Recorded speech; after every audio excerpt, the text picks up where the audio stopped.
Good morning, everyone.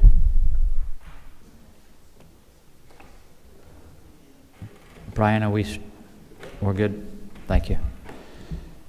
I'd like to welcome everybody to the September 10th Technical Review Committee meeting of the Town of South Kingstown, scheduled for 9 a.m. We're starting at 9:06. I'd like to take a brief roll call. We have Dennis Bernier, Mark Convoy, Rich Bourbonnais, Jamie Gorman, Susan Axelrod, and Mary Talbot. We also have, and Jamie Rabbit as the chair. We have Jason Parker and Brian Wagner as staff to the planning department. That's agenda item A, calling the meeting to order. Item number B, approval of the minutes. We do not have a set prepared for action today. Agenda item C is TRC review, 191 Green Hill Beach Road, minor subdivision preliminary plan, proposed two-lot subdivision for residential development and associated site improvements located at 91 Green Hill Beach Road on Assessor's Plat 78-4, Lot 25, Ashworth Investments, LLC, applicant Riley Miller, owner. Do we have someone representing that application? You just state your name and give us your description of the project, and we'll go through the review. Good morning, my name is Bradley Basira. Press the right hand button. Nope. Good morning, my name is Bradley Basira. I'm a professional land surveyor with Ocean State Planners, and we are the surveyors on the project for Riley Miller and Ashworth Investments. This is a two-lot subdivision on an existing lot in Green Hill Beach Road. Everything conforms zoning-wise. We're just proposing demolition of an existing structure and replacement with two single-family houses. Thank you. We'll go around. Dennis? No concerns at this time, thank you. Mark? In reviewing this, I noticed Green Hill Beach Road, that was a road that was recently paved within the last couple of years, so I believe there's a moratorium on road openings on that for 5 years since it was paved. So I'm wondering if you're proposing any water connections from the road. Give me one moment to take a look at my plan set.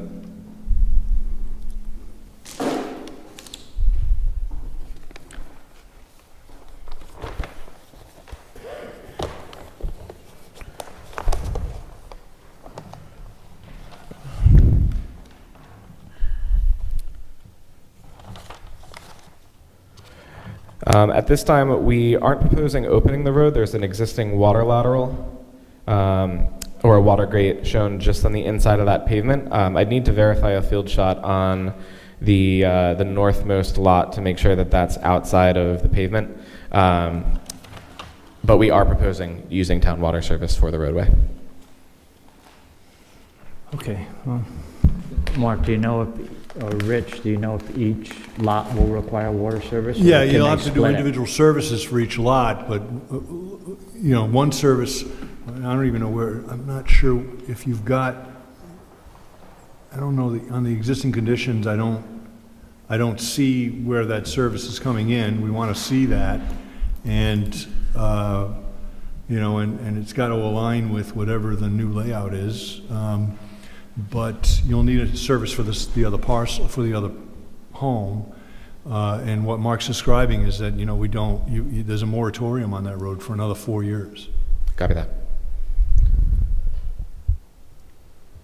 So I'd ask you to reach out to our water department. They'll mark it out in the road. They'll locate where the water main is.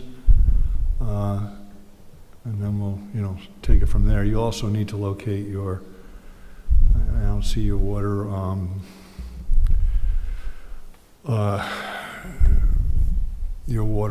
gate box. So, you need to put that on the plan.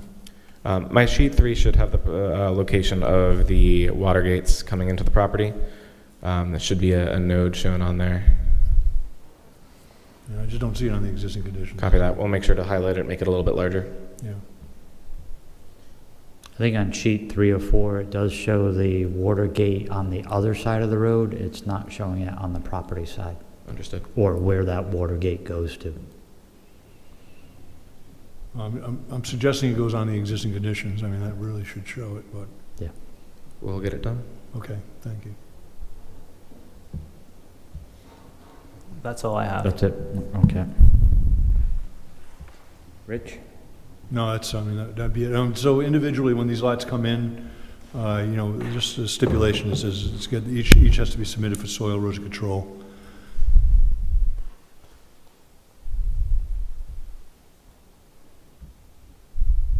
That's all I got.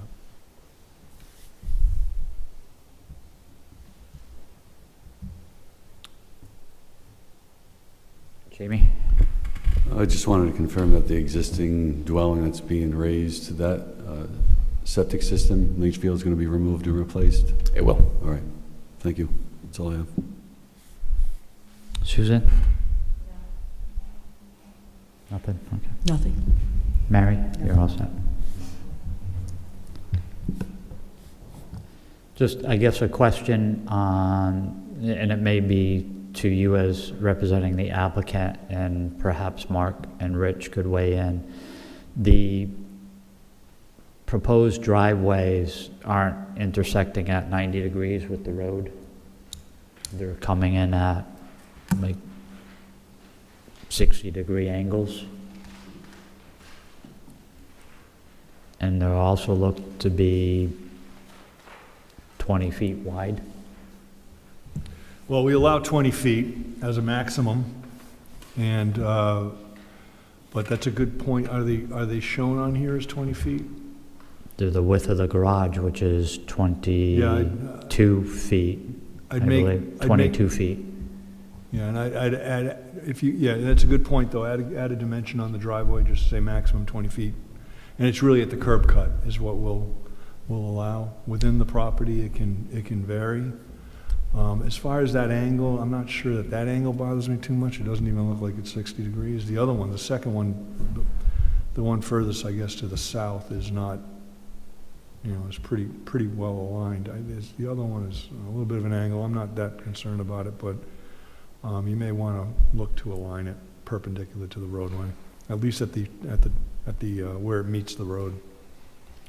And then my last item is, can engineering evaluate sightline? Because if they have the opportunity now to move driveways around in lot configuration, if they needed to improve sightline for the proposed driveways. The driveway for the existing house is in the middle of the lot and isn't constrained. And I'm just concerned about looking right out of the driveway on Green Hill Road, Beach Road, and then also looking left on the top lot. Yeah, we can take a look at it. And again, the opportunity is to locate the driveways closer to where the existing Good driveway street was. view.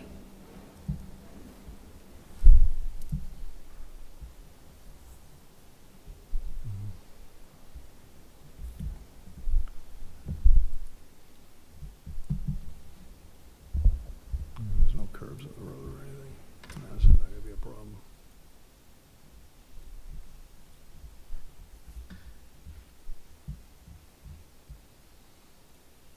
So are there any other items that the technical review committee has? I see it as, listening to the discussion and comments, 4 items. Item number 1 was showing the water connections existing and proposed. Item number 2 was solidifying, demonstrating soil and erosion control. Item number 3 was modifying driveway or proposed curb cuts to comply with town regulations. And number 4 was providing sightline profiles for meeting ASHTO standards for the 2 proposed new curb cuts.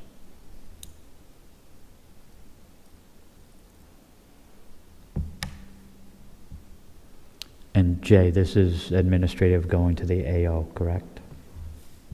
No waivers required? Correct. There are no waivers required. This does not require a hearing before the planning board. Okay. And I'd also like to confirm with Jamie Gorman that duplexes are allowed in the R30 zone. You know, I was just looking at that because we discussed it last time. Because there's no public sewer available, 60,000 square feet are required for, it'd be, so they, I think these are 50+ thousand. Yeah, so they wouldn't be able to do a duplex. Thank you. So again, I would add that as a provision for a 5th item, that it's single-family housing development. I mean, the ordinance currently, Okay. that's allowed, but, you know, when they plan on developing it, it may be different. But Okay. So again, I see, again, those 4 items, and what TRC would be making a recommendation to the administrative officer prior to any final approval by the AO, or as conditions that those 4 items are addressed. Again, we wouldn't approve 2 lots that don't have adequate sightline. We wouldn't approve lots if you can't supply water to them. Soil and erosion controls, simple adjustments to the plan, and the driveway narrowing. So kind of 2 completely in your control, and 2 that you have to do some additional research and provide additional information. I just want to clarify, we'll be responsible for the sightline verification? Yes. Or is that, okay. And again, if, as you're doing that, that would be, sightline needs to be in your control. So if you have I think it's the parcel B, if you showed a sightline profile that crosses that property line above it, that wouldn't be satisfactory, because unless you had an easement from the neighbor. Otherwise, shift the driveway down. Understood.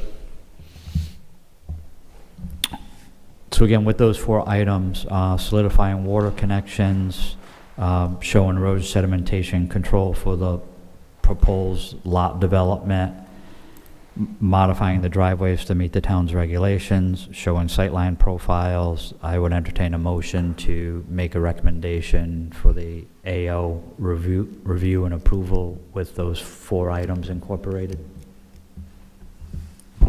I'll make that motion. Thank you, Susan.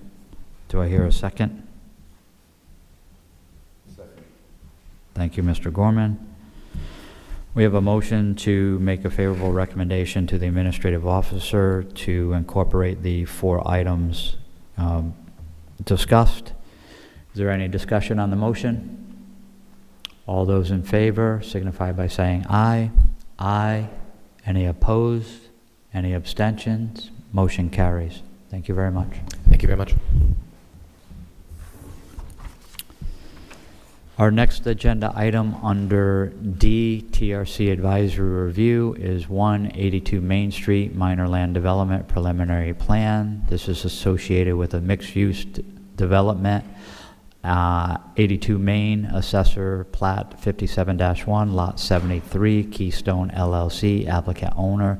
That will be, in essence, tabled or moved to our next TRC meeting. Under D2, Saugatucket Acres, Major Subdivision Preliminary Plan with Unified Development Review. Proposed 5-lot subdivision utilizing flexible frontage and associated site improvements located at 176 Saugatucket Road, Assessor Plat 42, Lot 9. Anna Zito, sorry, thank you. Applicant Joe Carpenter, owner. Good morning, and I'm Michael Monty of Sarah Reed and Thayer on behalf of the owners and applicant, and I'm joined by Chris Duhamel of Dupree Engineering.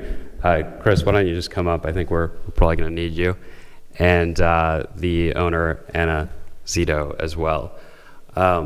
So this is a 5-lot subdivision on a parcel on Saugatucket Acres that's just under 10 acres, I think 9.44.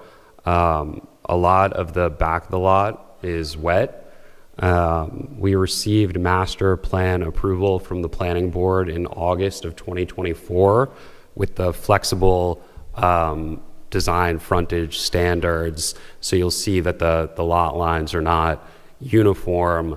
That is a result of the unique configuration of this lot and where the wetlands are located.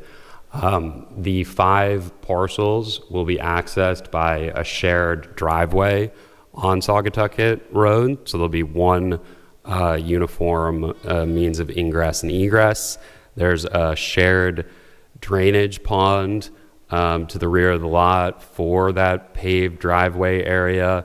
And then each lot will also have its own drainage, for the roof and in those areas.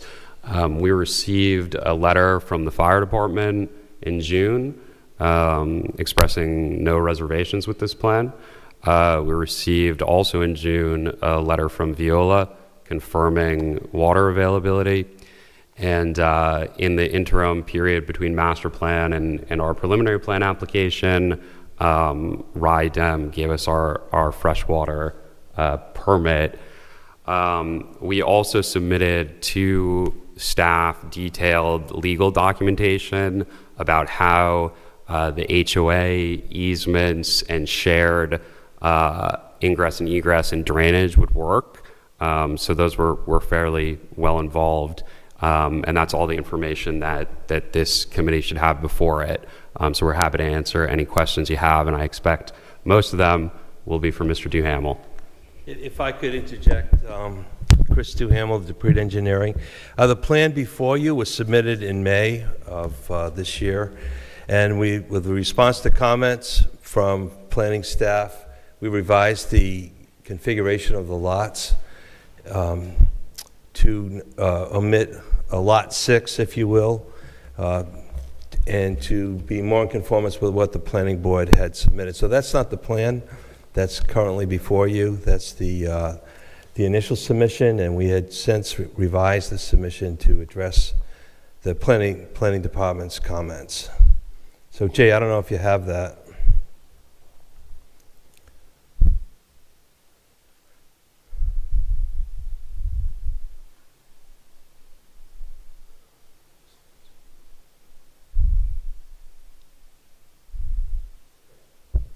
Chris, what's the most recent date of that? That should be about 8/6. That's it. Yeah, and the most updated plans were on the website. Do I not? I don't understand why I'm not finding it.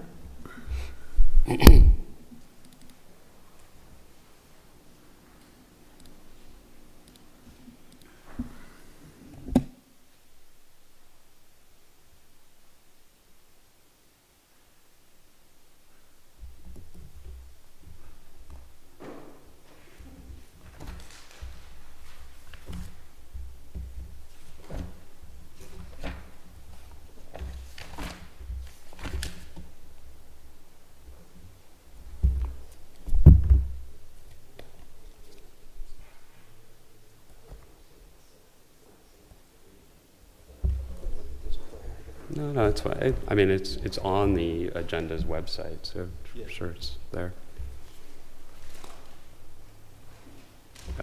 This looks right, Chris. Yes. This looks correct. This is the correct plan. The revision is simply where the legal frontage should be measured, and it's within the access easement to the 5 lots. The same driveway was designed. This is what conforms to the master plan that the planning board had approved. All the lots are configured so that they have one access to the individual lots. The homes are designed so that they're fronting Saugatucket Road. Utilities are shown as approved by Veolia Water with with one individual services for water. The septic designs are in conformance with RIDEM for denitrification systems. Stormwater management control is provided for the individual lots with dry wells and for the easement with a infiltration pond. And there's a landscaping plan also that is in conformance with what the planning board had asked for screening along the streetscape, and I think that covers everything. Thank you. Dennis? Thank you. Dupree Engineering worked with me on some of my concerns. The water supply Viola provided meets what we're requesting for the housing in here. The hydrant location meets what we carry with on the truck specification in order to bring water to the fire if there was one. And we worked together with the single driveway to give me 35 feet of turning radius in a hammerhead for our largest fire truck, which is the ladder. So all in all, I have no concerns at this time. Okay. Mark? My only concern right now is the water services. I'm not quite sure if, I noticed that all the water services have easements associated with them across other properties. I know we have an ordinance that states that that can't happen unless it's approved by the director, so. It's also for water service, so I don't know, yeah.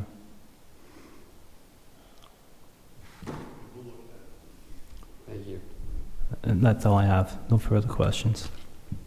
So Mark, you alluded to the fact that each home is supposed to have their own dedicated, Within their Line. property, yes. Yeah, no within their easements property. supposedly are allowed unless it's approved that way. that's for water and sewer. Correct.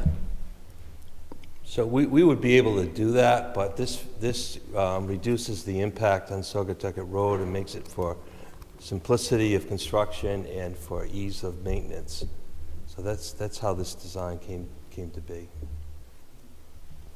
Well, I mean, you could feed down the center, that center, and then feed off of that. I mean, it could be that. It could be,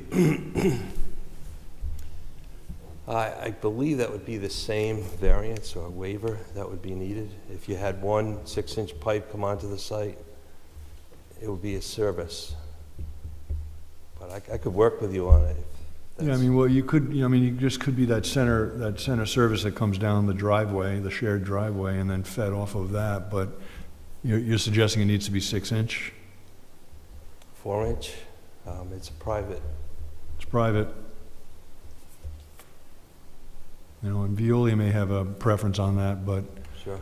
I mean, I would think a 4-inch might be adequate, and Oh, then sure. fed off of that. It's not for fire flow, it's domestic flow for 5 units. Right. Very minimal flow. Yeah, if you could look at that, it would just make our world a little bit easier. Okay. So Mark, you were all set? Water, We need sewer. we need to look into that ordinance a little further on that On water, to sewer. see Okay. on that. I don't know if the center portion can be designated as a private road, and that would cover it, having a common water main to service off of, or not. But right now, it's all just frontage with no common area, really. Okay. That's correct. Yeah. Rich, do you have anything beyond the water and sewer that needs to be worked out with DPS? No, and individually, these lots will come in for soil erosion control, as you know, as they're developed, and, you know, it would all fall into that. You know, and then this basin will have to be, you know, there may be other stipulations, you know, construct the drainage basin first, in a sense, you know, some of the early upfront work needs to be done, so that, you know, we don't have during construction issues, but I'm sure that's probably tied into your permit anyways. I think you got your permit with DEM already? Oh, we do, yes. Yeah, I didn't read that, I just saw it, so I haven't read it, but I'm sure it stipulates some of that. So I did have one more question when it comes to soil erosion. Usually we have individual lots we have permits, soil erosion permits for individual lots, but this one is a little unique in that you have your drainage area. To have that built first, you probably would have to have an overall site soil erosion permit as well That's fine. to get that That's set good. up. Okay. Richard just said that, to create, construct all the Right, but I would stormwater need a separate utilities permit. first. Yeah, I would need a permit to do that, a separate soil erosion permit for that, because you can't do that on every individual lot. Yeah. You know, what happens is generally, the contractor will have a preference. I mean, sometimes what they'll come in and do is if they're gonna just build it all out, they'll do one soil and erosion control permit, but the entire site would have a, perimeter silt treatment protection, so. And then, but if it does not, if they're just doing the access portion, then we'll look to see individual erosion controls. And then as they're building houses, they'll have to maintain everything from the original permit if they're gonna do it that way, but if they're gonna do an individual one, it becomes just sort of a separate thing. So it's kind of, you've got options on that, but we can work with the contractor when that comes through. Okay. So I think what Mark and Rich are alluding to is you're going to need a construction sequence plan, so that private shared driveway gets constructed by one entity. The infrastructure associated with that, which is a detention area and some grading swales, gets constructed before a single house, puts a shovel in the ground. We agree. So, and again, we can deal with that as we go through the permitting process. Do you have a PAP? Yeah. I'm sorry? Do you have a PAP from DOT? Oh, this is Saugatucket Road, I'm sorry. For a second, I thought it was Mooresfield. My heart jumped there. Mooresfield, and I thought it was 138, sorry. You'll need a PAP from us as well, Yes. all right, for the road connection, which is a relatively minor condition. Okay. Mr. Gorman? Just one question, because it was, and it may have already been addressed, was the lot 1 and 5, because there's a similar subdivision, I think, abutting this, that was before us last month, and it was included like a easement to the town so that no additional driveway curb cuts would be accessed from Saugatucket. Is that addressed on this? Do you know? No, but, so just to explain what happened, if the applicant is willing, you're proposing a shared common driveway. You're purporting that this is good design because we're only doing one curb cut. What planning board wanted to see in a similar development is a restrictive easement along the frontage that doesn't allow the two frontage lots or someone else at some point in time to blow Yep, another I think curb that was a cut in. condition of the master plan Yeah. as well, so we're already aware of that and will be built in. Okay. That's all I have, Mr. Chairman. Mr. Chairman, in regard to that, I don't think an easement is necessarily required, since the findings that the board is making to approve the subdivision include that very fact that it's better planning in this configuration. So if a future owner were to come in and try to install a driveway off the front, the condition of approval of the subdivision would not allow for it. Unless they amended their original approval. But they would be back before you to Yeah. justify that. So I don't think an easement is necessarily And required. I think the conditions of the master plan said no other curb cuts, but, so whatever way you want to pay for it. We can look at the mechanism to accomplish that. But and also, I'll bring it up shortly. Jamie, anything else other than that? Ms. Axelrod, sorry. Susan? Good morning. With the new configuration, does that change the landscaping plan at all, or the preservation of the existing trees that are on site? No, it doesn't. This is actually the original configuration. So this is the configuration that was before the board of master plan. In the interim period, there was a thought that maybe we should do things differently, and that revised plan was abandoned. So this is the original plan. So it would not change those items. That makes sense. And it preserves the trees as the planning board had asked. Yeah. Okay, thank you very much. That's all I have for questions. Ms. Talbot? Nothing else. Okay.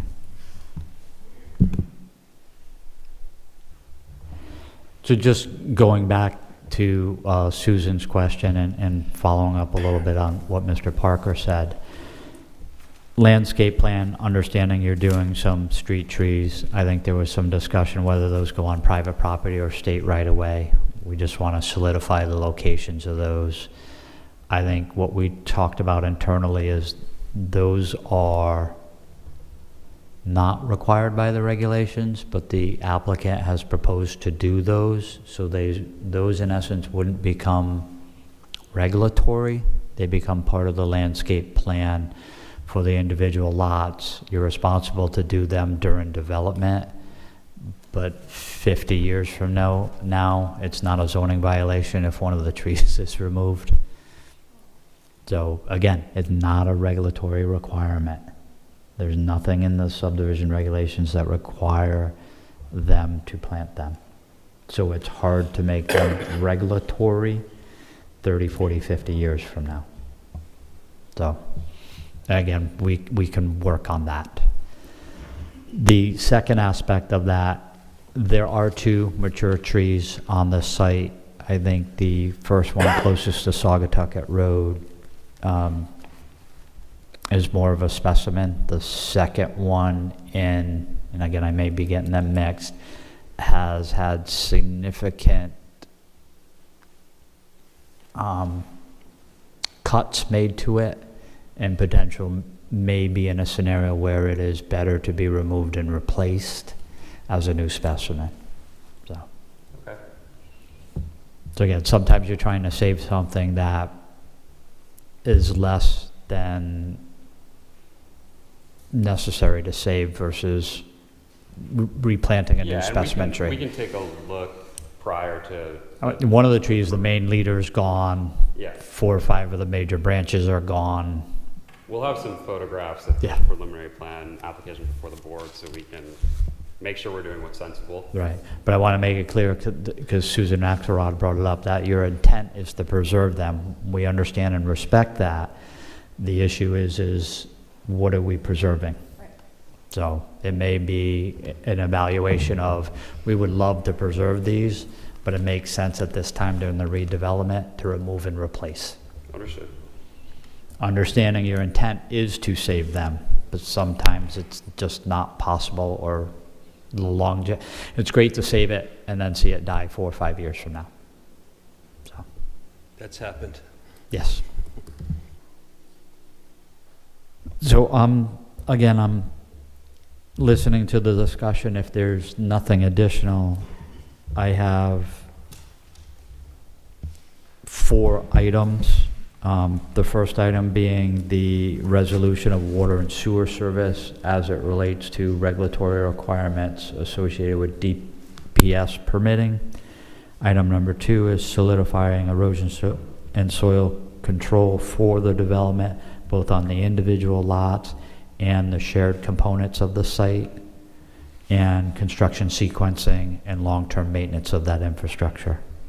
The third item was not losing sight of future access to the development, that this is being proposed as a single access point, and that additional driveways in the future would not be allowed or permitted. And the last item is solidifying the landscape plan on what is being preserved and what is being added and or replaced. Let me say one more thing. I apologize. I was looking at the earlier plan. I thought that you were still looking at a common area on that, and I guess that's not happening. It's all by easement. So, I agree that it would be best if we did have individual services for these. You want what we propose, individual services? Individual services for all 5, yeah, Okay. for water. Item 1 is not required?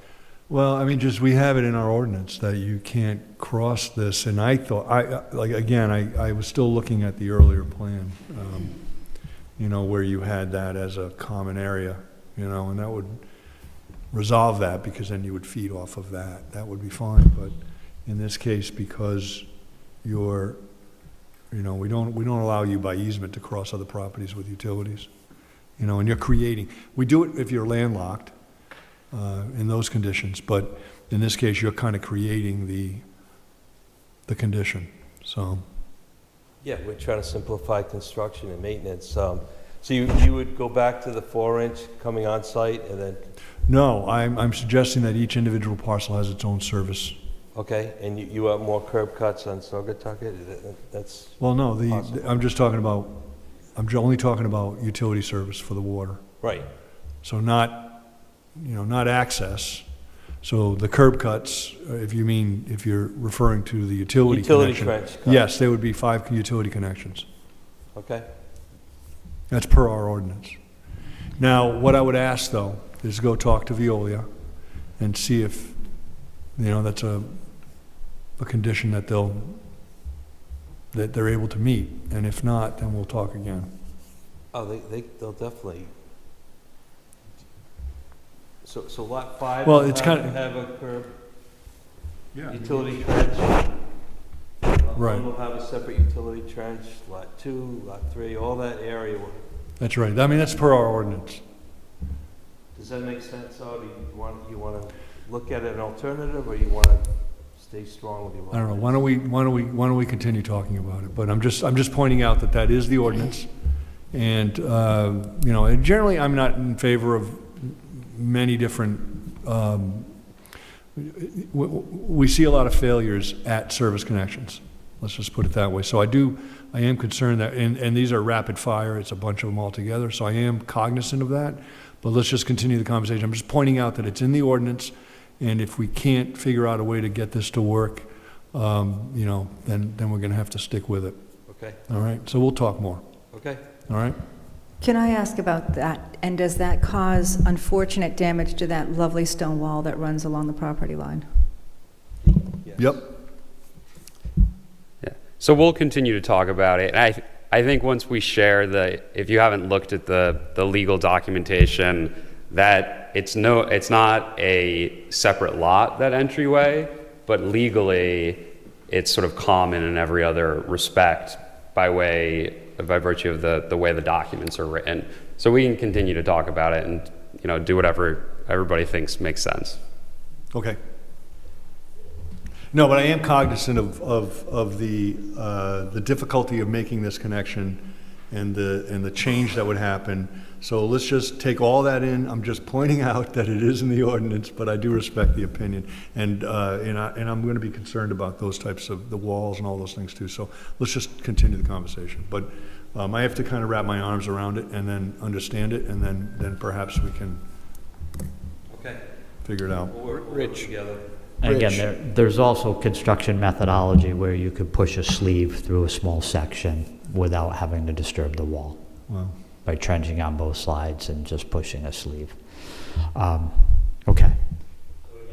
I don't think that changes item number 1 that I referred to regarding solidifying water sewer service as it relates to the town's regulatory requirements. So again, 4 items: water sewer service, 1, 2, erosion sedimentation control, 3, solidifying easement and road connections, and 4 was finalizing landscape plans on new saved replacement. Is there any other items that need to be added?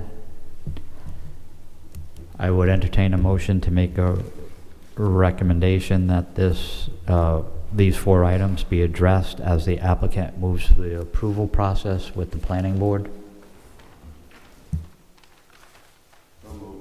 Thank you, Mr. Gorman. Do I hear a second? Thank you, Ms. Axelrod. Any discussion on the motion? Hearing none, all those in favor signify by saying aye. Aye. Any opposed? Abstentions? Motion carries. Thanks for your time.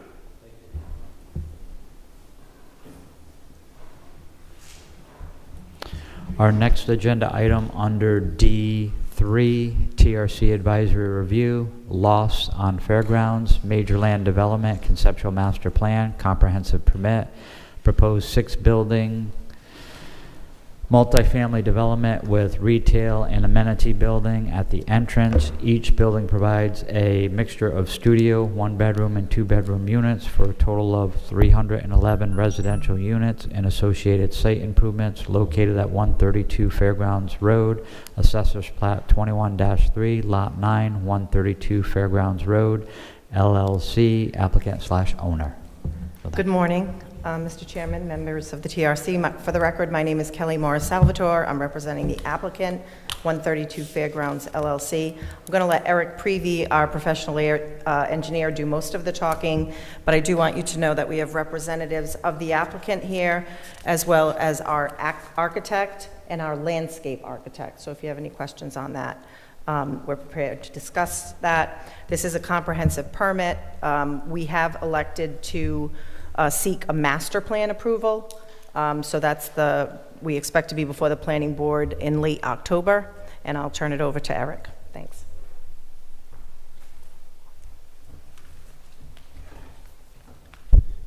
Good morning. For the record, Eric Prevey, I'm a registered professional engineer with Dupreet Engineering. I'd like to go through briefly, but usually with the TRC it's a little more informal, so I'll give a brief overview and then hear comments. The property is, David, are you going to share on here? Okay, I'll just wait for the graphics to come up too, so there's supporting visuals. So the property is located at 132 Fairgrounds Road. It's a 20-acre, just over 20-acre parcel. It's the former APC Schneider Electric, currently as NORPAC. And it is zoned Industrial 1. It is adjacent to an R20 residential zone along Chickasha Way, which is to the kind of the northeast portion towards 138 there, Kingstown Road. It is across from Arnold Lumber, too, as well, just kind of another point that a lot of people know in town. Just south of Kingstown Road, which is Rhode Island Route 138. Also approximately a half a mile from the Kingston train station. It's directly across the rail line there, but you have to go around up over the bridge in order to get there. And the property is also approximately 1.5 miles from University of Rhode Island. On the property today, there's an existing multi-story industrial building. It's 188,800 square feet, so that's a 4.3 acre footprint. That's a good-sized building that's already on the property today, and a large impervious parking lot, formerly for the employees that worked at APC Schneider Electric. There was a large crew and workforce that was with that as well. So large parking spaces, all impervious surfaces. There are 3 curb cuts, existing curb cuts today, spaced throughout. There's one along the northern, one along the kind of central portion, and then one along the southern portion as well to get to the rear parking lot. There are existing public utilities in the area, water, sewer, natural gas in the area. Overhead electric is located along Fairgrounds Road, so the utility poles along, and the utility poles are on the side of this property. So on the northwestern side of the property along the frontage here as well. Since the technological advances and changes to the operations of the industrial building, the need for the parking itself has gone down. Less employees are needed for the future operations of NORPAC. And with the technological advances, much less of a workforce is needed there. So that takes the rear and back, kind of the back and left, the south and western portion, parking areas, and those are underutilized areas today. They're not parking areas that aren't going to be used by employees and not envisioned in the future as well. So we're proposing to subdivide the property, keep the industrial building same footprint as is, and break off into approximately a 9-acre parcel. Just double check that. Yeah, so there would be 9.3 acre parcel for the industrial building, and the parking for the employees that would be needed would be retained on site as well on that parcel A. Parcel B would be the remainder land, again, that underutilized parking areas, and be proposed as a 311 unit multifamily residential community. We're showing it as 6 freestanding residential buildings and then 1 community amenity / a potential retail or retail portion on the front there. One of the visions of what we had in early discussions with staff and folks around town was the visual impacts along Fairgrounds Road. So looking at how we can buffer to the existing industrial building, providing new buffers there, and so we're including landscaping and a berm along the front to kind of help put some visual buffers to the existing industrial building that's there today. And then also tiering in, again, from a visual impact along Fairgrounds Road there, tiering in the heights as we come from the street. So the front amenities building would be a 2-story building. The first building on the left is a residential building that would be a 3-story building, and then the buildings in the rear would be 4-story buildings. So again, kind of from a visual eye from Fairgrounds Road, it's going, kind of tiering up as you go into the back. Amenities also are important as well. So we've heard from other projects and apartment projects and communities like this that amenities are important. So we have again the building itself in the front is an amenities building. It would have an office for staff, and then it also would have a common space that people could potentially use for events or so. Thank you. It has an in-ground pool and an amenity space directly behind that first building there. So there's a pool and some recreational areas. I think we put some cornhole boards there, a couple different ideas that could be done. We have a pedestrian walking loop around the entire perimeter and throughout the property as well. So that'd be directly on site, and that would go around the entire facility. Thank you, David. And with fireplaces and sitting areas along the way as well. We have room for a small recreation area for children. We have a small in the northeastern corner there for some recreation area, and then an outdoor kind of a pet area as well. So one of the other amenities that we have here is some detached garage spaces. So we have 5 detached garage buildings. Each of those garage buildings has 5 spaces in it as well. So that's 25 additional covered parking spaces. As far as parking, we broke down the parking and we provided that. I don't want to get too detailed. I can if you'd like me to, but we put all the details directly on the plan. But the industrial building has 51 required spaces, and we're providing 144. Have a little room in case needed for any future reasons, but so well above the requirements that are needed. And then for the residential, the requirement by the state law is 1 per unit. Again, through the comprehensive permit, 1 per unit is required, so that'd be 311 required, and we are providing 343 spaces as well. We also have additional potential areas in what we showed. So you can see on this graphic here, there's 2 areas in the front that we're showing as additional potential areas. So where David is circling right there, and yep, those 2 areas. We have an ability, we're proposing to keep it as a landscape area, but if needed for operational purposes as the apartments get built, if there's a need for more parking, clearly we would not want to underpark ourselves. We want to make sure that there's adequate parking for all the residents. So those areas could be developed into an additional parking space as well, and that is an additional 56 parking spaces as well. One other item that we are providing, and again, we're not taking credit for, but would have some benefit to our residents, is 26 on-street parking spaces as parallel parking spaces along Fairgrounds Road. So again, 26 spaces along there. If you've gone down Fairgrounds Road, you see there's kind of an informal parking on street, across the street, along the Arnold Lumber and that general area. We're looking, at least on our side, to have it be a little more cleaned up and formalized with actual parallel parking spaces. That's the general overview. I mean, again, we're here to answer questions and hear your comments. We are at the conceptual master plan stage, so we've got the ideas, and at the same point, would be continuing to refine all of these details as we would go into the next stage, the preliminary plan stage as well. Thank you, Eric.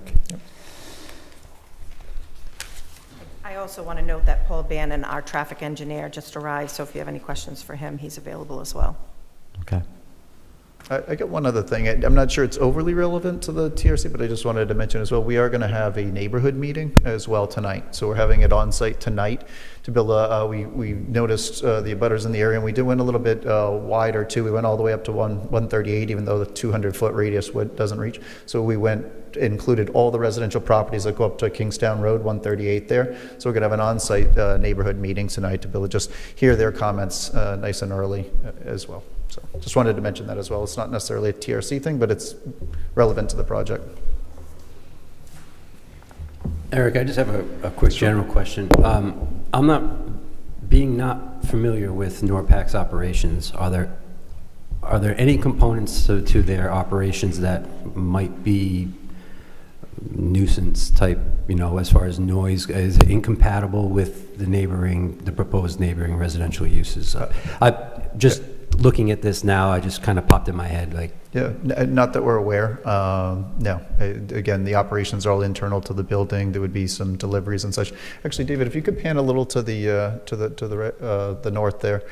We are looking to, at least from a design perspective as well. So the curb cut that's on the right side here, the northern side, that's there today. That's an existing curb cut that's there today.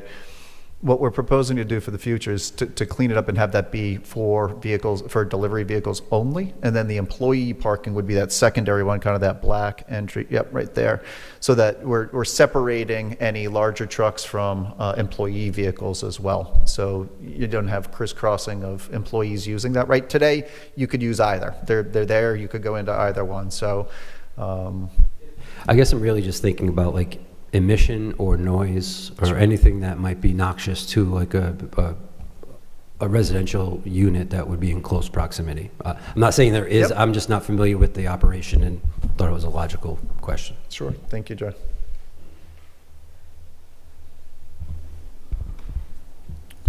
That was actually a question that I asked, knowing that we were coming into the neighborhood meeting tonight as well, people that are living there directly adjacent. Is there anything new? Is there anything different, right, when you change in operations?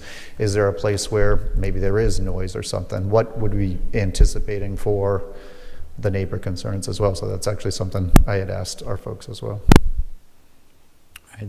Thank you, Eric.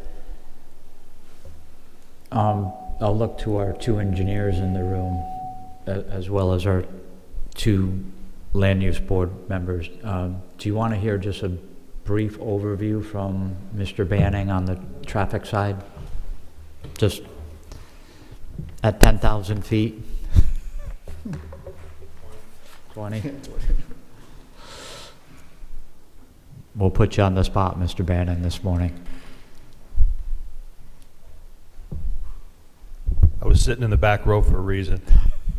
I was just intending to watch. I had worked on the original NORPAC relocation to this site. This site had been over decades in intensive use, over 1,000 employees.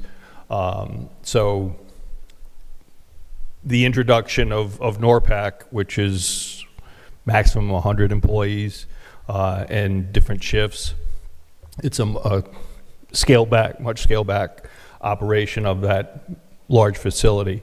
I'm not sure if you're familiar with what they do. They make food paper products for packing food for restaurants and other facility types of uses. So they will be generating very low volumes of traffic.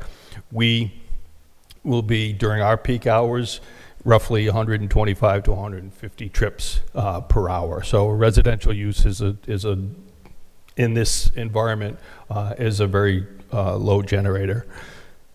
The Department of Transportation has this section of Route 138 under a design build procurement process right now. There are two firms that are or teams working to submit proposals in the next few months. So within the next year, Route 138 is going to be upgraded from Route 2 to Route 108, including bridges, sidewalks, all the traffic signals are going to be upgraded. So the infrastructure in the future can easily accommodate what is being proposed here and will be incorporated into any modifications that would need to be made. So just going back, you said your peak was plus or minus 125 To 150, yeah. to 150. Yeah. For that number of units. Did you compare that to what a traditional peak would be if APC was fully operational? We did not have numbers. It had been closed for a number of years, and then URI came in there and had classes for a large portion of it while they were redoing the campus, the engineering campus, back in the late teens. Okay. But yeah, they were probably generating over 500 trips in the peaks. Okay. They had over. I'm sure the question will come up because it's viewed as, we realize NORPAC acquired the building, in all intents and purposes viewed as a vacant building.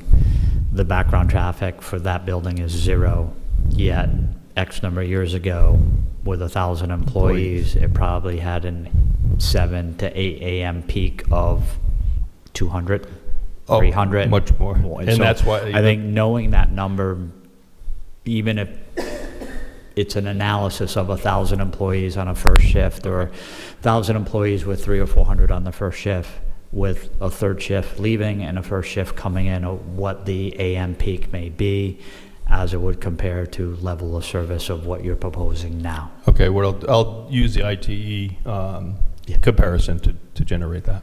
Thank you. Mr. Bernier. Thank you very much. This question is for Eric, if you don't mind. Thank you. Actually, I have a couple for you. Sure. I'm very familiar with NORPAC. I'm very familiar with the suppression and sprinkler systems. I'm working with the ESI currently on those. Okay. There are quick attack sprinklers within that building. The other buildings around them are sprinklered. Per your design, you're also going to enact the sprinkler code, I believe, if I'm not mistaken, for your residential buildings. So I'm going with stress on water supply. I want water calculations in case one of the many buildings within the area has an issue and or a flow. It could be anything from a fire to a accidental break, which possible of happening within the industrial complex itself. So I need that first of all. Your hydrant locations around these buildings, please. Second of all, building 4, if you can give me the turning radiuses for a 35-foot ladder truck to get into a 4-story building. Which bones? Excuse me. Number 4. You said? Building 4 seems to Okay, be in the thank center you. of this little L block area. You'll have to address that for me, please. Sure. My next question will be, we will require in the industrial side a 360 around NORPAC. So my concern is between your building 3 and the, I don't know if that's a fence and or a wall that you have there? Yes. Between industrial, is that a wall? The fence, just a It's fence, a yeah. fencing? Yeah, Okay. fencing. Yeah, because we're going to look at accessing in case something happens in that area due to collapse zones and things of that nature, because you have industrial with residential. So we're going to be attempting to get around vehicles that people have parked there to get to that side if there is something. So let's confirm that that's good. I have many other concerns that I have to, first of all, bring to my command staff. This is going to require presenting to the chief of Kingston Fire District and Union Fire District and waiting for their responses to see if there's anything else for the residential and industrial mix. Yeah, if you think a separate meeting is again, we're at the master plan conceptual Correct. stage. As we get into prelim, there'll be some more details. And obviously, we've met on other projects Yeah. before, so I'd be Yeah. happy to meet and make sure that we're making. I've always said emergency services isn't something we mess around with. Obviously, if you need access to things, we make sure that's one of the most important things. We need to get people there. So, one other thing I did not add actually, as well as we do have for access to the back quickly as well. We do have an emergency gate that's located there as well, so that fire trucks could go straight down that as well, get there faster as well. So that's.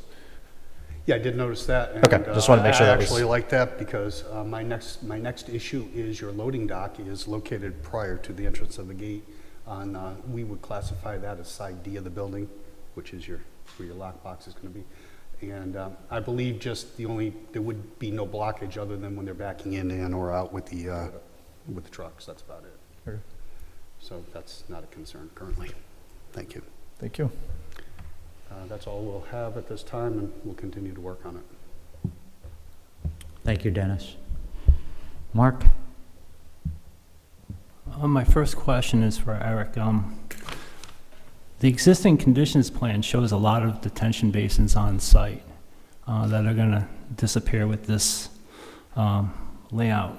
So conceptually, how are you going to be handling the runoff design?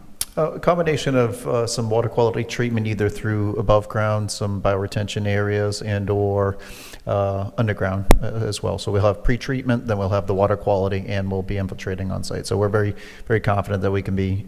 We've looked at the groundwater, in the area, and be able to make it as underground as well. So, including the detention basins, and ensuring that the volumes for those detention basins are accounted for as well.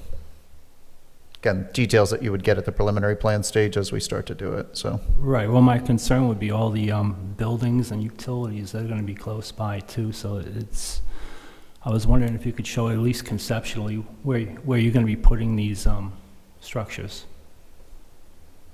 Sure. stormwater structures. Yeah, we can put some kind of dotted rectangles and areas underneath the parking and where it's located. Sure. Correct. Thank you. My next question would have to go to Paul Bannon.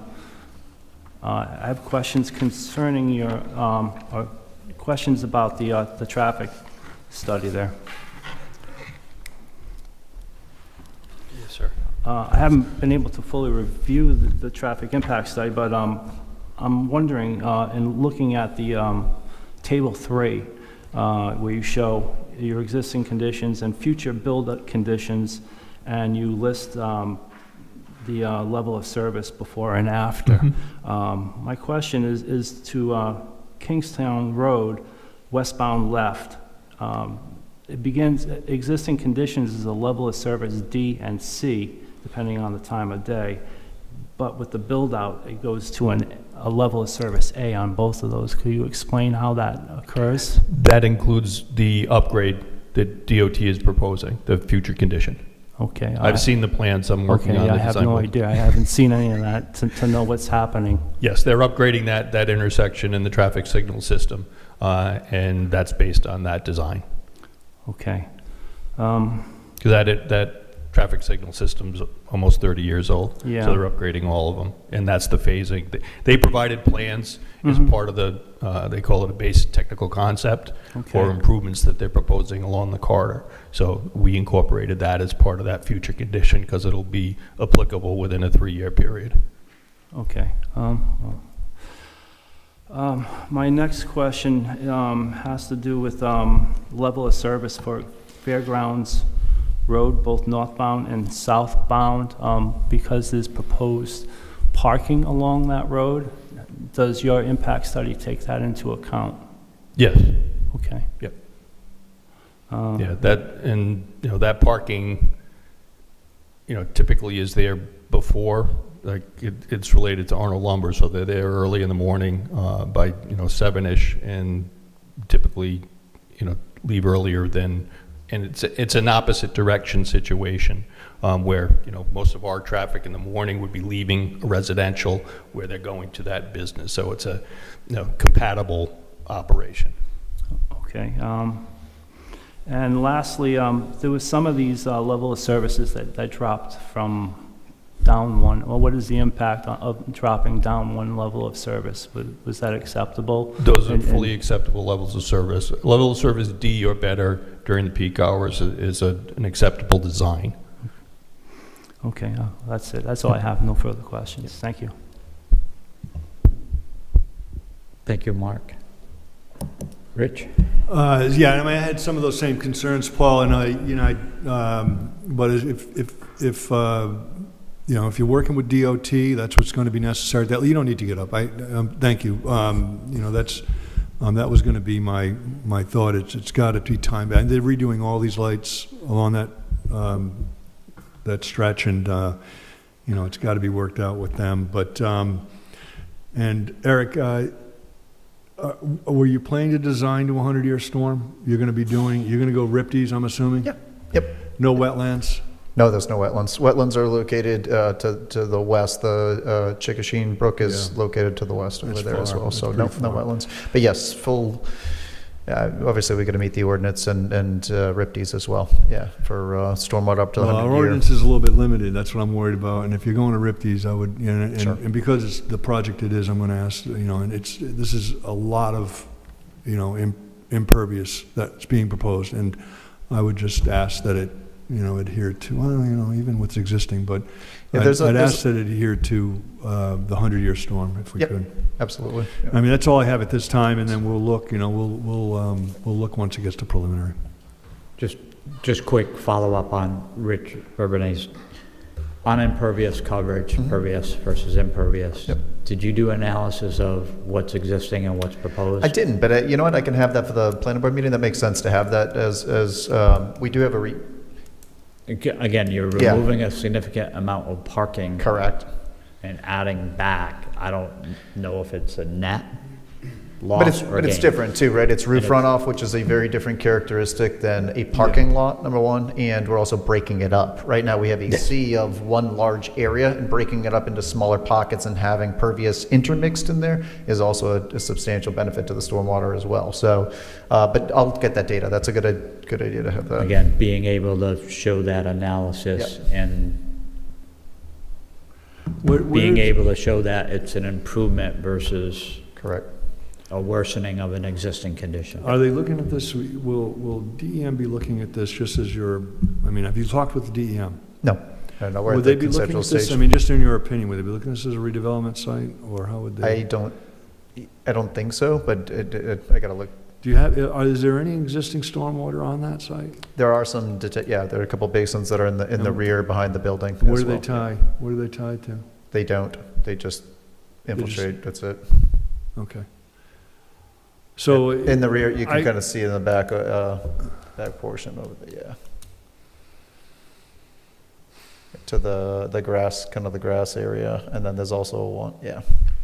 Yeah, I just don't, I'm fearful that I'm gonna be concerned that we're looking at this as though there's this much existing, you know, impervious and Right. this much, and you're only addressing what's proposed. I mean, I just lean towards a little heavier on what's required for this much impervious condition. You know, and I understand there's a bunch of existing, and you get credit for that, and we're not gonna go over the top on it, but I am gonna be looking to see some substantial treatment on this. It's an opportunity to pick up some areas that weren't treated as much, so yeah, sure. Because there was never any water quality, I'm Great. gonna bet, you know, and it was just, if it was infiltrated, I don't know if you can even figure out how much volume. And where it's going would be interesting, but you'll get to that when you do, when you do pre and post on your watershed maps. Thank you, Rich. Jamie? So both of these lots are in the groundwater protection overlay district. So, you know, I was reviewing the pre-site plan. 20% of each of those lots is required to be existing or proposed vegetation. So do you know if that number is calculated? No, but I can get that. It's always, I would think that we're more than adequate of having that. It's always tough when it looks, again, visually, when people look at it, it feels like you can see buildings, you can see impervious, but by the time you put all the landscape areas in, I gotta think it's more than 20% by a long shot, especially when you take that front area that we're doing all landscaping. And what I'll do for that is I'll assume that those 2 parking spaces that are potential, we'll assume those are impervious, just so that if it is a full build, if it needs to be done, that at least counts for it too. So if you could include that on your Yep. plan. Also, I mean, the request for waivers as part of the comp permit, I did note, it says retail space or proposed retail in that front building. I need to know what kind of retail, because some is prohibited. Yeah, We are aware that there might be a zoning issue, so we'll have to figure out how to address that. We've spoken to staff about that. Okay, excellent. We understand that. Thank you. And just to follow up with Jay Parker's comments, I mean, this is, you know, and you're aware, Eric, because I think Dupree designed the South County Post and Beams, Yep, you know, Liberty Lane, project. You know, it's industrial manufacturing. There's no, they could work around the clock 3 shifts with deliveries, beeping, backing up, and that, they would be within their rights. That wouldn't be considered a nuisance. So all these buildings that are pushed up against those industrial uses are sparsely vegetated for a buffer between them to mitigate any sound, deliveries, you know. Ideally, I don't expect there to be any kind of noxious or excessive noise, although I believe there's a pretty large generator on the Norpac site, which was previously an issue with the residents of Chickasha when it was APC. I don't know if that was, you know, mitigated over time, but the file this office has on it, it's like a book. So I just, you know, I think that's going to be a sensitive, probably, hurdle, you know, just to address, and I think landscaping might be able to satisfy that. And I guess last is that the land use narrative, you know, talks about the transit-oriented development and you know, that being essential with respect to the location of the train station, the bus stop. However, you know, there's no way somebody living in these buildings would be able to safely, you know, walk to that bus stop or the train station, unless if there's sidewalks proposed going down Fairgrounds, which I don't see them on the plan, but I think that's a question that'll come up. Thank you. That's all I have, Mr. Rabbit. Thank you, Jamie. Jamie, if I could add Yeah. one more thing. So, you know, I didn't mention this 'cause I got kind of wrapped up in the drainage and a little bit of the traffic, but, you know, you're suggesting 40, plus or minus 40,000 gallons per day sewer use? Yeah. If we could have a look at how that affects us downstream and really kind of look at some of the we've got, I believe, a pump station between here and Kingston Pump, and then also how it affects Kingston Pump. Okay. All right, I think we should be good in the interceptor, but at least take it to Kingston Pump. Got it. Thank you, Rich. Susan? Good morning. My questions are sort of all over the place. So I'll just, I guess, start here at the top. So you are providing 144 parking spots where 51 are required. Correct. Why such an increase? We were looking at, we didn't want to be short-sighted on it as well. We didn't want to, in case any operational changes had happened, that happened in the future, we just want to be able to have those as well. It's an existing parking space today. Yeah. So we're pulling back in those areas as well. So it's something that we feel, you know, kind of keeping for the future as well. Okay. And I appreciate how much parking and impervious surface is being removed from the front of the building.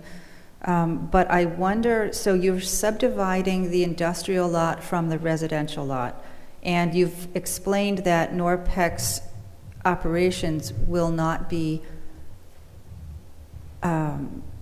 terribly incompatible with the surrounding residences, but by subdividing, I would presume that at some point Norpec may decide to sell the industrial portion of this property to another buyer.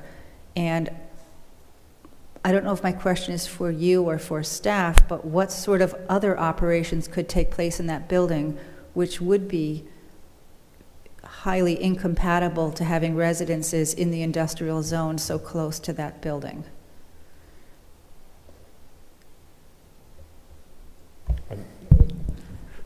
Just before Mr. Gorman speaks, difficult to analyze because we don't have a crystal ball.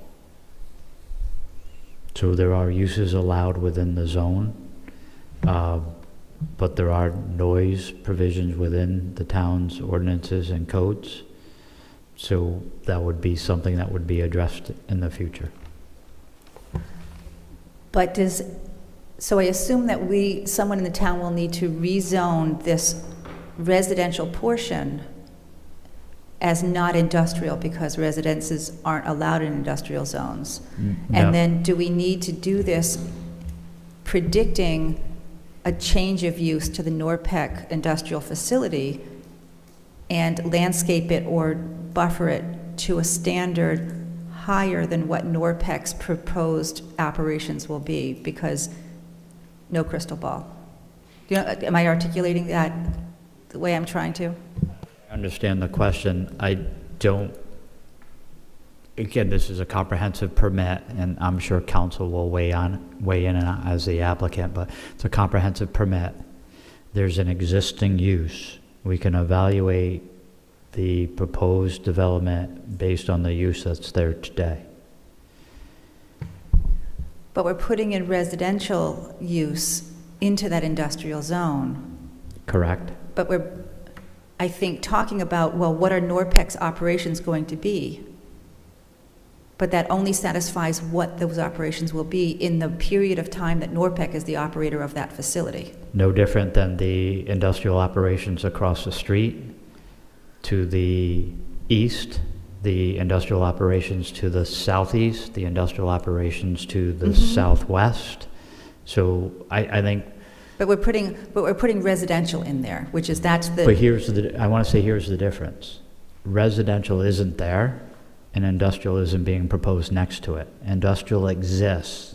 So anyone who's going to move here, who is not, we'll try to use the term, going to be teleported into the site without acknowledging the fact that driving through an industrial complex to get to their residential unit, and that location inherently becomes part of the neighborhood, and with that neighborhood comes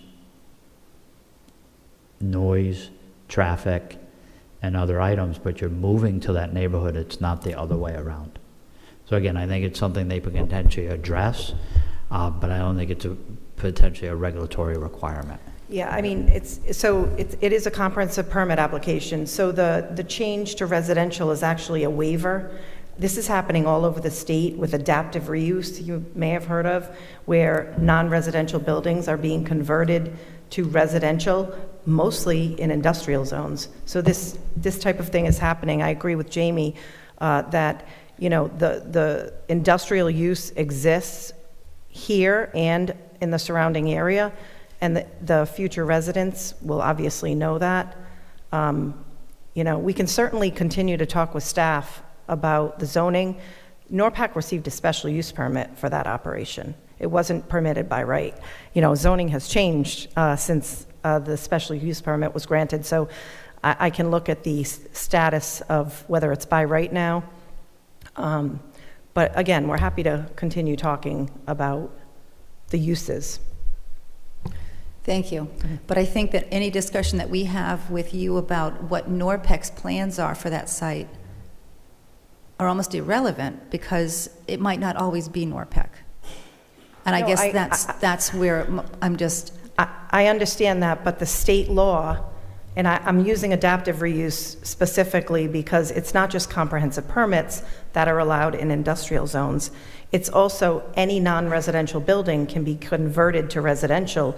Many of them are old mill buildings, and they're located in industrial zones or heavy commercial zones.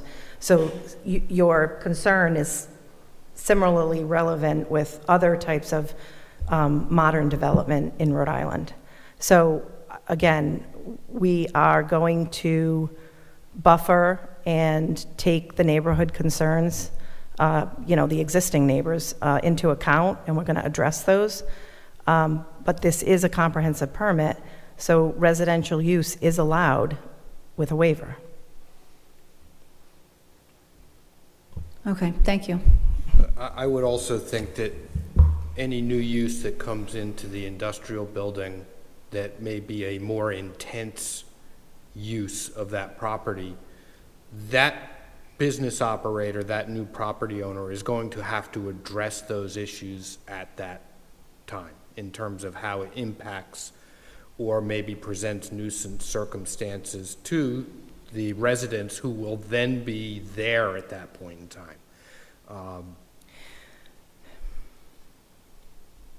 So I think that takes care of itself Over time. in the future. And in truth, it may ultimately make that building less desirable to certain prospective buyers that would have very intense or disruptive uses.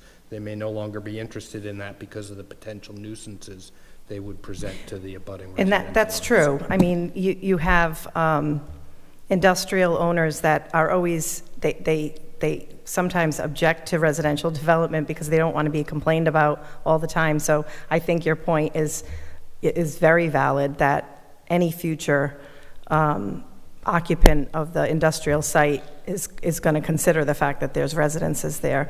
And by the way, I mean, again, we don't have a crystal ball, but NORPAC has made a huge commitment to move from New Jersey to Rhode Island. I think they're going to be there for a very long time. I know that there's no crystal ball, but they've spent a lot of money and a lot of resources, and they're moving from New Jersey, and they intend to be here for a long time. So I hope that helps. So Susan, you had two items, the parking and then an industrial use versus resident, anything else? Yes. Okay. Okay, a couple other things here. On the plan, you have on your key, asphalt paving, concrete sidewalk, and pervious paving. Can I understand, I think the concrete sidewalk is a notation I don't see on here, that bluish gray color. So are all of those sidewalks pervious? Or is there a way to delineate, did I miss something, or is there a way to delineate the difference between concrete sidewalk, pervious paving, and asphalt pavement? So we're not proposing pervious pavement for sidewalks on the site. The walking loop would either be, so the walking loop, you can see that's the darker gray color. That would either be more of that would be of pervious nature, either pervious pavement or, some sort of other stone dust or such that you would see on a walking path. So are there concrete sidewalks on this plan, that dark grayish blue color? I can clarify the key. We're not proposing to do pervious sidewalks or pervious pavement within the traditional areas, like around the building and such. No, those would be traditional, so I can clarify that. Okay, thank you. So are there dumpsters on here? I see it on the key, but I don't see any dumpsters on this plan. We have not located the dumpsters yet. I can get those onto the plan as well. Okay. We do have one. We had one area, but yeah, no, I'll get them onto there. Okay.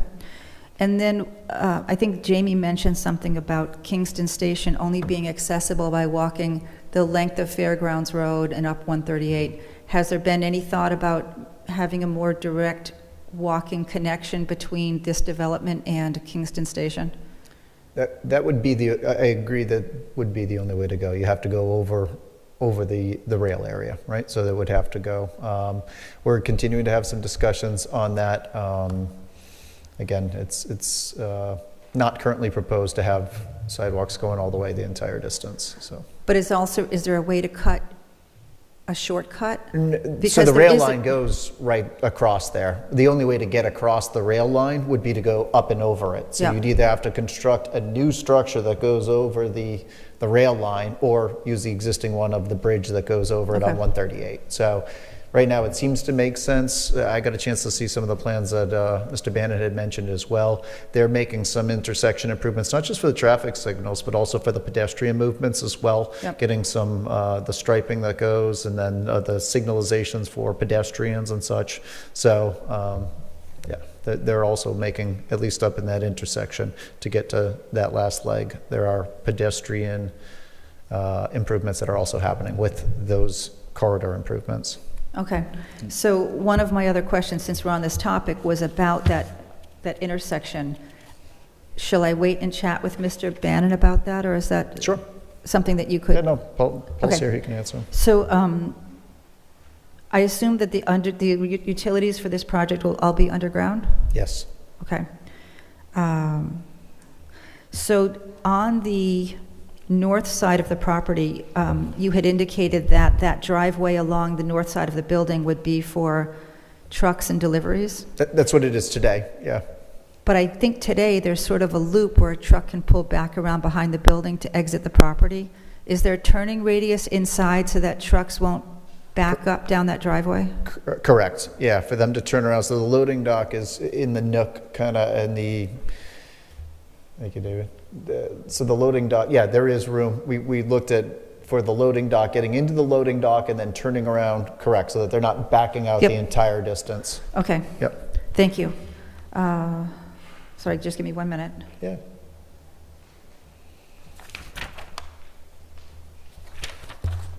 Okay, so I do have a question for Mr. Bannon and potentially a question about landscaping. Sure. Diane's here too, our landscape architect's here as well.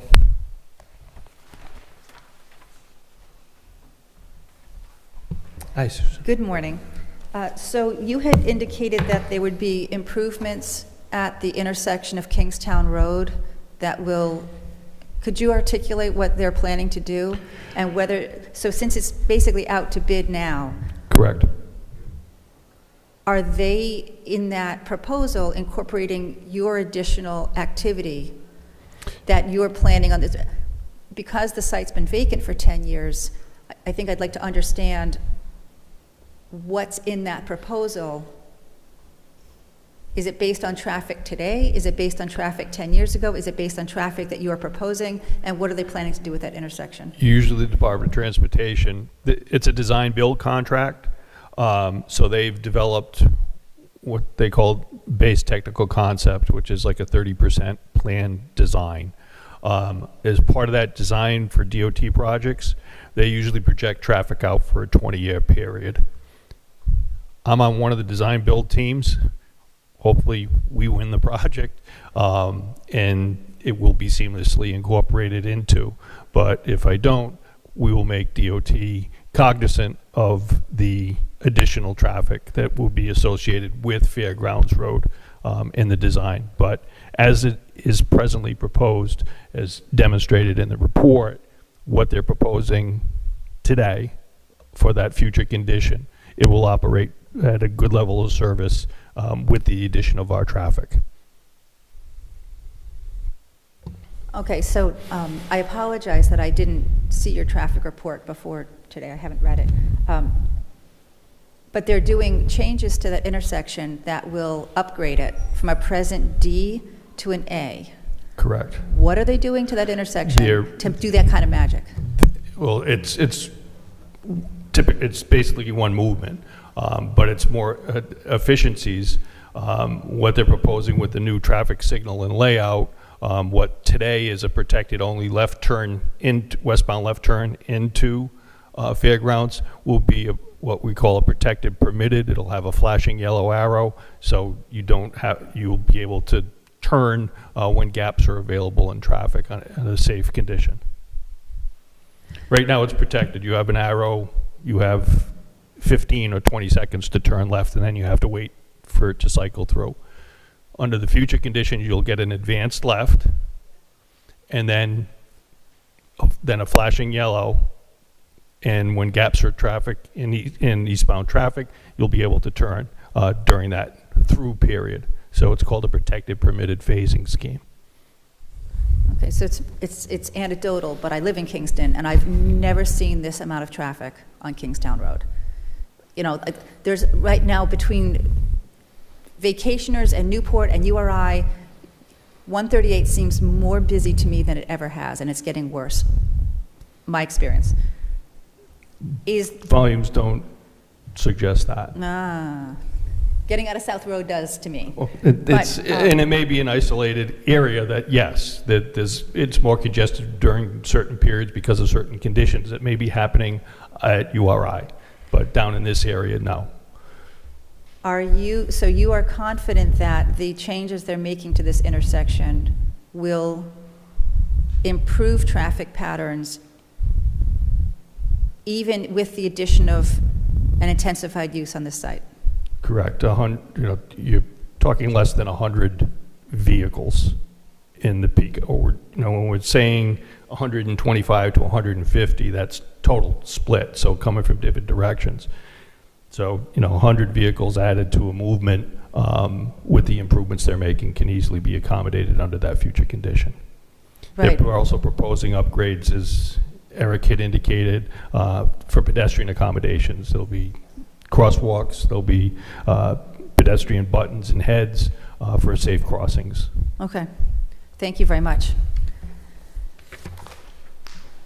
And then I think my other question is for landscaping.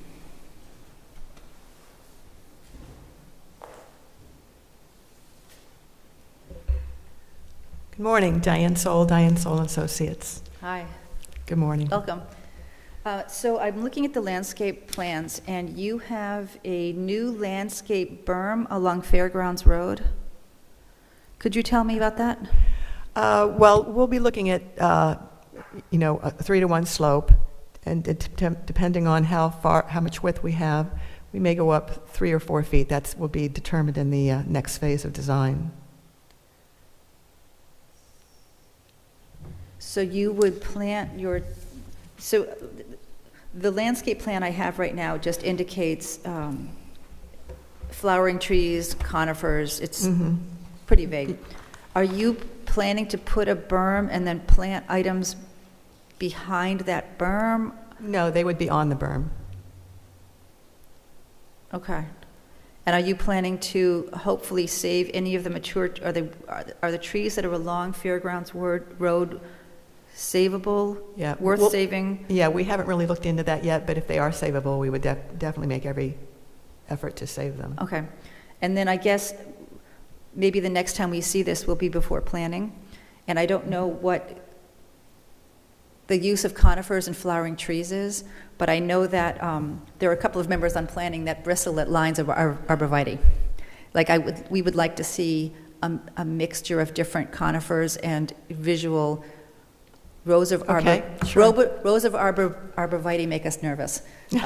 So if we can keep that more diverse, native, and interesting, sure, that would be appealing to the planning board. Got it. Yeah. And I think that's all I have. Okay. Thank you. Thank you. Thank you, Susan. Just as a follow-up with 138 improvements, we have had discussions with RIDA about improving pedestrian access to the train station, anticipating over time that this area is potentially going to see a transition into more transit-oriented development. I think right now the bridge has a 4-foot sidewalk. That over time, that 4-foot sidewalk next to a car doing 50 miles an hour is not necessarily adequate, nor does it give a pedestrian any sense of being safe next to a car traveling at that speed, where their only provision is a bridge abutment and a 30-foot drop onto the train track. So we've asked them in their design to enhance the pedestrian treatment along that corridor specific to access to the train station. So we're trying to have RIDOT understand that, and I think Mr. Banning has, touched upon that is something that's coming. That bridge is going to be replaced. Yes. So the pedestrian accommodation requirements are going to be upgraded. I know we've even talked to them about separating the pedestrian physically from the traveled lane. So again, you may have a bridge abutment, and then there's a rail system between that sidewalk and the traveled way. Yeah. So. But I think realistically, if I were living in this area, I would drive to the train station. Like this, it's a long walk, a roundabout walk. And if there was any way to negotiate a cut through, I think that would be, I know that it would include bridges and overpasses, but to walk the long way up Fairgrounds, and then that's dangerous on 138 and then back in, I don't know if this is really You're not going to get an up and over the train tracks. But I don't think that walkable is realistic for, People walk every day from the coffee shop to the train station, over a mile away. So again, Okay. it's subject for another day, but again, we've asked RIDOT to make significant improvements for pedestrian safety in West Kingstown to allow more pedestrian access to the train station. Yeah, my discussions with RIDOT about similar issues have said that it would require Amtrak consent, and that discussion alone is probably a 10-year discussion at the rate Amtrak moves. So it's not something that you could incorporate into this development at all, because there's too many big players involved to make that happen. It would be great. I see how it works, connecting the bike path to directly to Liberty Lane. It would be awesome, but that's a much longer term, much higher level discussion between DOT and Amtrak. It's not appropriate for a development like this. Mary, we haven't forgotten about you. Nothing to add. Okay, thank you, Mary.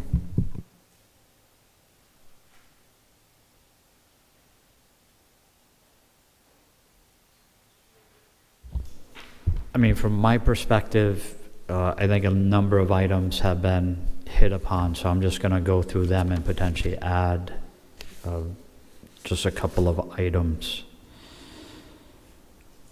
I want to say on the first item, and I'm sure the applicant is keenly aware of these, is solidifying fire access, fire suppression, both on the industrial side and the residential side, and working with Mr. Bernier on that as we move forward through the permitting process.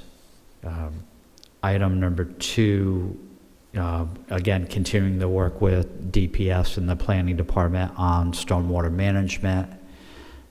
It's good for me to hear that you're looking at the 100-year storm event.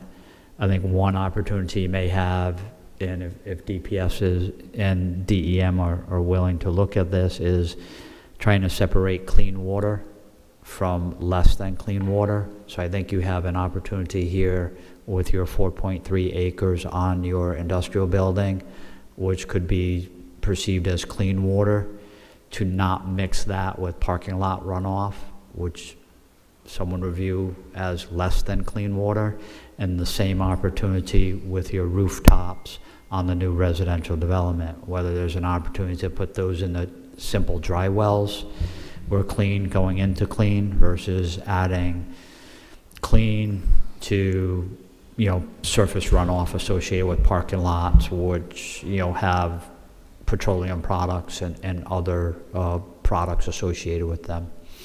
So I think there's an opportunity there. Along those lines, I think it only really has to do with pretreatment. And the roof runoff does not have to be pretreated, whereas roadway will have to be pretreated. It just has to do with an isolator row.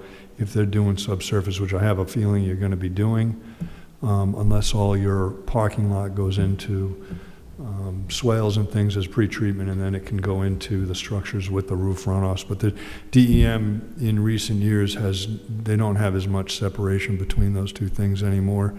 And I believe it has to do with UV exposure. I don't know, Eric might even know more about it, but I don't know that it's going to have a big impact. And again, looking at those locations and how they affect the site.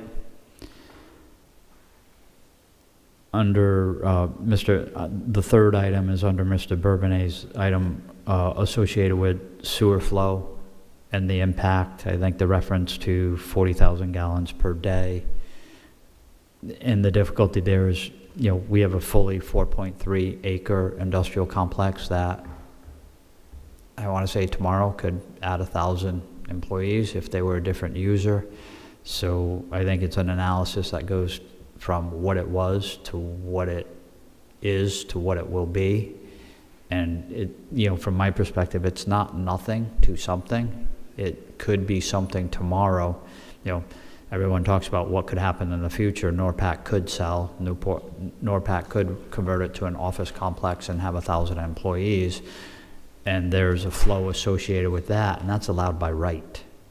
So I think it's just touching upon those analysis to understand that, yes, it's 40,000 gallons a day, but it was, 35,000 gallons a day.